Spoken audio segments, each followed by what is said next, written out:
내가 그대못 광야에서 헤스본 왕 시온에게 사자를 보내어 평화의 말로 이르기를 나를 내 땅으로 통과하게 하라. 내가 큰 길로만 행하고 좌로나 우로나 치우치지 아니하리라. 너는 돈을 받고 양식을 팔아 내가 먹게 하고 돈을 받고 물을 주어 내가 마시게 하라. 나는 걸어서 지나갈 뿐인즉 세일에 거주하는 에서 자손과 아르에 거주하는 모압 사람이 내게 행한 것 같이 하라. 그리하면 내가 요단을 건너서 우리 하나님 여호와께서 우리에게 주시는 땅에 이르리라 하였으나 헤스본 왕 시온이 우리가 통과하기를 허락하지 아니하였으니 이는 내 하나님 여호와께서 그를 내 손에 넘기시려고 그의 성품을 완강하게 하셨고 그의 마음을 완고하게 하셨음이 오늘과 같으니라.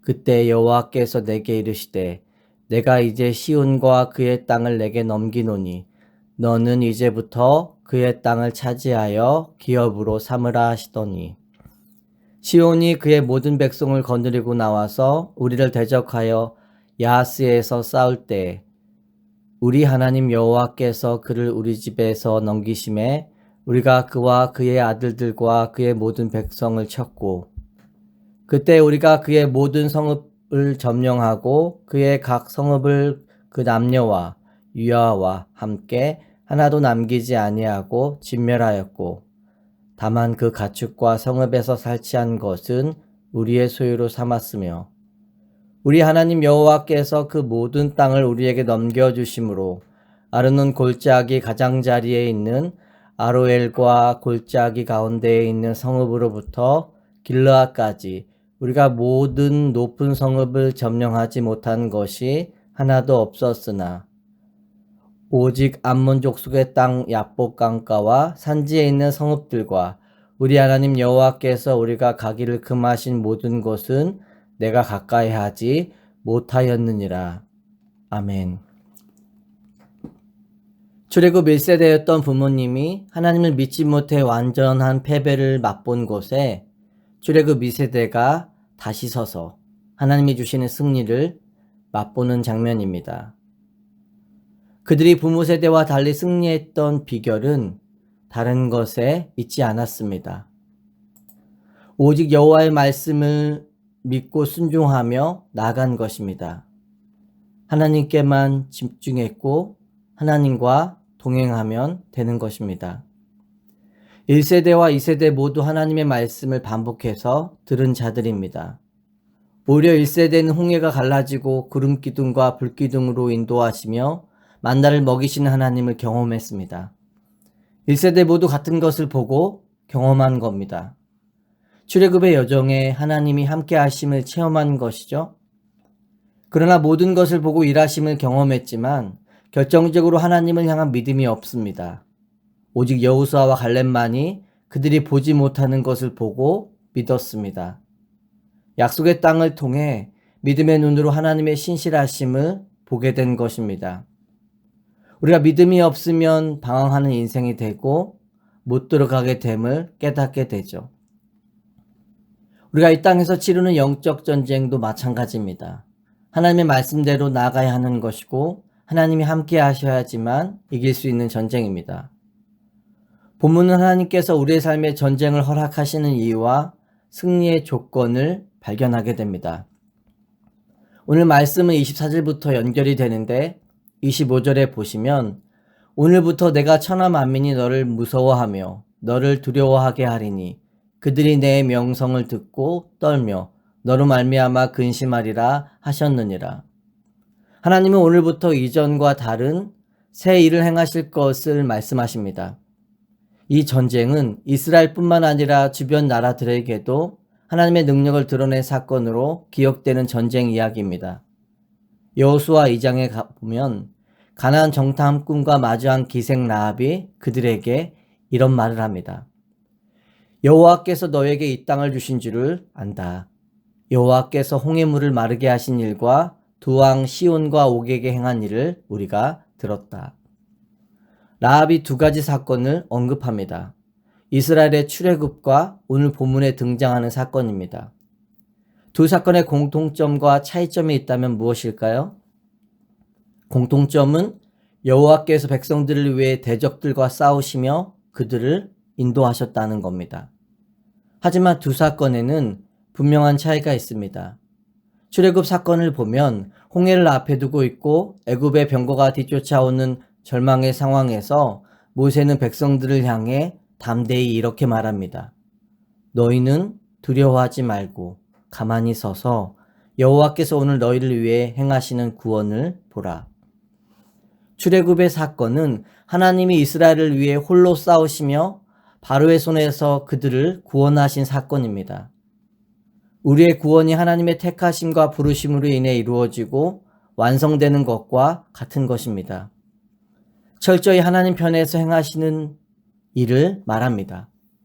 하지만 시온과 옥과의 전쟁은 어떠한가요? 33절과 34절에 보시면 우리 하나님 여호와께서 그를 우리에게 넘기심에 우리가 그와 그의 아들들과 그의 모든 백성을 쳤고 그때 우리가 그의 모든 성읍을 점령하고 그의 성읍을 그 남녀와 유아와 함께 하나도 남기지 아니하고 진멸하였고 하나님의 백성 가운데 함께 하시며 승리하게 하시지만 이스라엘 백성들이 직접 싸워야 하는 전쟁입니다. 하나님이 대신 싸우시며 이스라엘은 가만히 서서 바라만 보고 있는 것이 아닙니다. 하나님의 말씀을 따라 이스라엘이 직접 정복해야 할 땅입니다. 가나안 정복은 하나님이 이미 허락하신 땅이고 승리하게 하실 전쟁이지만 이스라엘이 원주민을 직접 몰아내야 하는 여정입니다. 오늘의 시대로 이야기하면 이렇습니다. 하나님이 우리에게 구원을 허락해 주시고 죄와 사망에서 승리하게 하실 것입니다. 하지만 날마다 내 안에 있는 죄와 욕망을 몰아내야 하는 것은 우리가 직접 해야 하는 일입니다. 왜냐하면 이 전쟁은 피할 수 없는 전쟁이기 때문입니다. 그것이 본문 29절 하반절과 30절에 이렇게 이야기되고 있습니다. 내가 요단을 건너서 우리 하나님 여호와께서 우리에게 주시는 땅에 이르리라 하였으나 헤스본 왕 시온이 우리가 통과하기를 허락하지 아니하였으니 이는 내 하나님 여호와께서 그를 내 손에 넘기시려고 그의 성품을 완강하게 하셨고 그의 마음을 완고하게 하셨음이 오늘과 같으니라. 하나님이 허락하신 땅으로 가려고 하지만 통과하기를 허락하지 않습니다. 30절에 보면 그 이유가 하나님이 그의 마음을 완고하게 하셨기 때문이라고 말합니다. 여기서 말하는 완고하게 했다는 것은 이스라엘이 출애굽할 때 바로의 마음을 완고하게 하신 것과 같은 표현입니다. 하나님이 선한 마음을 악한 마음으로 바꾸어 가로막게 하신 것은 아닙니다. 죄악된 완고한 마음 그대로 행하도록 내버려 두신 것입니다. 하나님의 말씀을 따라 허락된 땅으로 나아가는 것을 죄악으로 가득한 것이 막아선 거죠. 오늘의 시대로 말하면 이런 겁니다.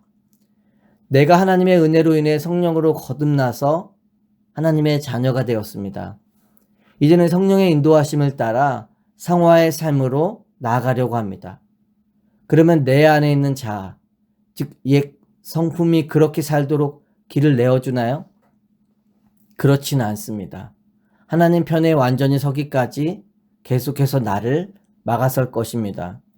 하나님이 이스라엘을 손으로 직접 그 땅의 진멸을 말씀하신 이유는 분명합니다. 그들이 다른 신을 섬김으로 우상 숭배와 제약으로 가득한 땅이 되었기 때문이죠. 그리고 이스라엘이 그들을 진멸하지 않으면 그들과 같이 다른 신들을 섬기고 우상 숭배에 빠질 위험을 아셨기 때문입니다. 그래서 하나님이 말씀하신 헬렌 전쟁을 현 시대의 인도주의적 관점으로 보며 판단하지 말아야 하는 겁니다. 헬렌 전쟁의 목적은 죄악으로 가득한 곳을 철저히 파괴하는 것입니다. 31절에 보면 하나님의 이스라엘을 향해 새로운 일을 행하실 것을 말씀하시며 이렇게 당부하시죠.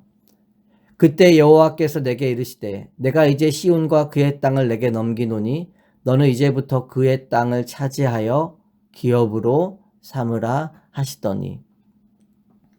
오늘 본문의 내용을 바울의 표현으로 다시 생각해 보면 이렇습니다. 갈라디아서 2장 20절에 보면 다메섹 도상에서 예수 그리스도를 만난 자신의 정체성에 대해 이렇게 고백합니다. 내가 그리스도와 함께 십자가에 못 박혔나니 그런즉 이제는 내가 사는 것이 아니요 오직 내 안에 그리스도께서 사시는 것이라. 이제 내가 육체 가운데 사는 것은 나를 사랑하사 나를 위하여 자기 자신을 버리신 하나님의 아들을 믿는 믿음 안에서 사는 것이라. 아멘. 바울이 십자가에 못 박힌 것은 바울의 의지와 선택인가요? 그렇지 않습니다. 십자가에 그리스도와 함께 못 박힌 것은 내가 아니라 하나님의 은혜로 되는 일입니다. 내 안에 그리스도께서 사신 것은 내 선택이 아니라 나를 향한 하나님의 선택과 섭리입니다. 하나님이 행하셔야만 받고 누릴 수 있는 삶인 것입니다. 그런데 갈라디아서 6장 14절에 보면 바울이 십자가에 못 박힌 자신에 대해 또 이런 말을 합니다. 그러나 내게는 우리 주 예수 그리스도의 십자가 외에 결코 자랑할 것이 없으니 그리스도로 말미암아 세상이 나를 대하여 십자가에 못 박히고 내가 또한 세상을 대하여 그러하니라. 여기서 말하는 세상이 나를 대하여 십자가에 못 박히고 내가 또한 세상을 못 박는 것은 누구의 의지와 선택인가요? 하나님이 그렇게 하도록 은혜 주시고 인도해 주시겠지만 하나님을 붙들고 의지하여 내가 직접 해야 하는 일입니다. 내 자아와 육체의 욕심과 제약의 습관을 몰아내는 일을 계속해야 합니다. 하지만 하나님이 허락하신 전쟁이기에 종국에는 승리하게 하실 전쟁입니다.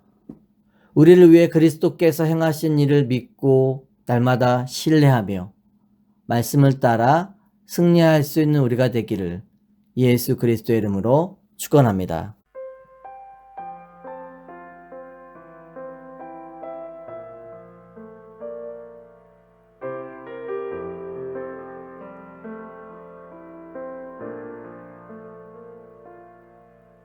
하나님의 부르심에는 후회하심이 없네. 내가 이 자리에 선 것도 주의 부르심이라. 하나님의 부르심에는 결코 실수가 없네.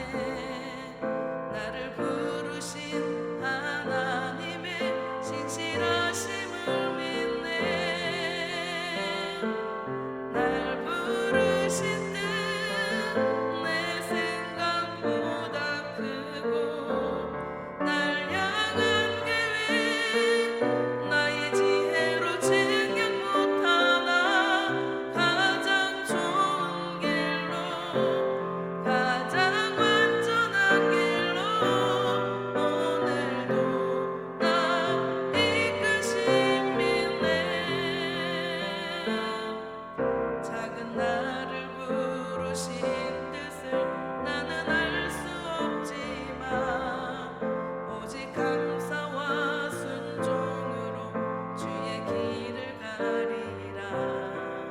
때론 내가 연약해져도 주님 날 도우시니 주의 놀라운 그 계획을 나는 믿으며 살리. 날 부르신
눈부신